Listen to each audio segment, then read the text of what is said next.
What if I told you that every wealthy person you've ever admired, every self-made millionaire, every entrepreneur who built something real, every quiet retiree sitting on a few million in investments, all of them follow the exact same money rule?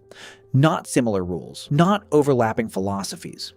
The same one rule applied consistently, over and over again, regardless of their industry, their income, or their background.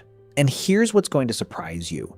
It has nothing to do with finding the right investment. It has nothing to do with getting a raise or starting a business or picking the right stocks. It is something so simple that most people hear it and immediately dismiss it, because it doesn't sound like a secret. It sounds like something your grandparents said. But the people who actually live by this rule, they're the ones who end up wealthy. Every single time.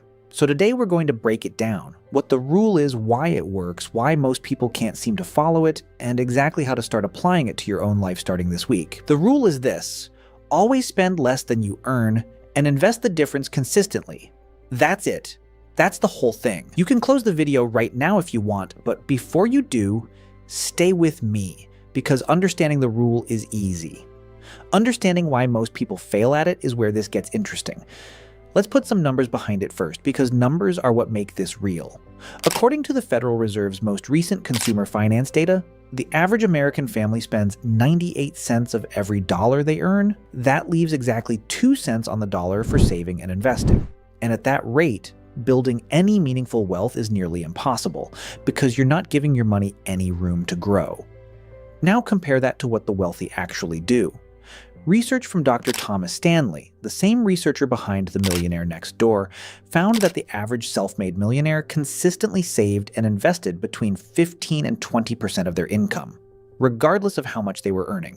Not 2%, 15 to 20. And they did it at every income level, when they were making $60,000 a year and when they were making $200,000 a year. That gap between what comes in and what goes out is the only number that actually matters in personal finance. Wealthy people call it your savings rate.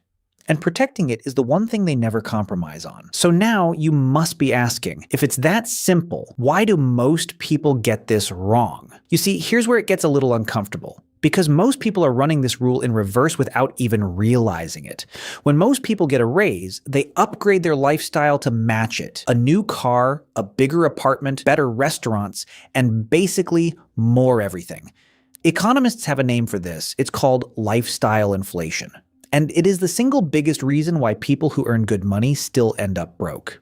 Their income goes up, but the gap between what they earn and what they spend never widens. And if that gap doesn't widen, wealth never builds. Let me give you a real example so this lands properly. Let's say Bob earns $75,000 a year and spends $73,000 of it. He's getting by, he's comfortable, but he's saving $2,000 a year, which is not going to change his life. Now let's say Bob gets a promotion and his salary jumps to $90,000. If he upgrades his lifestyle to $88,000 in spending, he's still only saving $2,000 a year. The number on his paycheck changed, but the rule he's breaking stayed exactly the same. Now flip it. Same Bob, same promotion. But this time, he keeps his lifestyle at $73,000 and invests the extra $17,000. Suddenly, he has a savings rate of nearly 19%.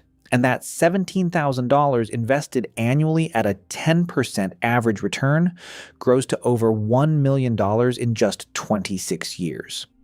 That's just from one decision made once after one promotion. That is the power of protecting the gap. Now let's talk about how wealthy people actually enforce this rule in their own lives.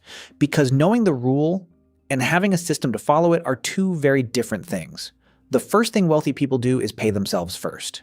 Before the bills get paid, before the groceries, before anything, a fixed percentage of their income goes directly into savings or investments.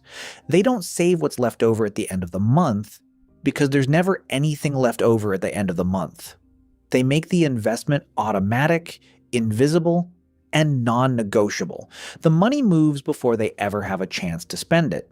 The second thing they do is draw a hard line between needs and wants, and they are brutally honest about which is which.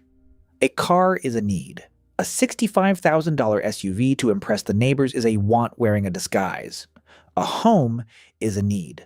A home that stretches your mortgage to the absolute limit of what the bank will lend you is a want that will quietly drain your financial future for the next 30 years. The third thing, and this is the one most people miss, is that wealthy people increase their savings rate every single time their income increases.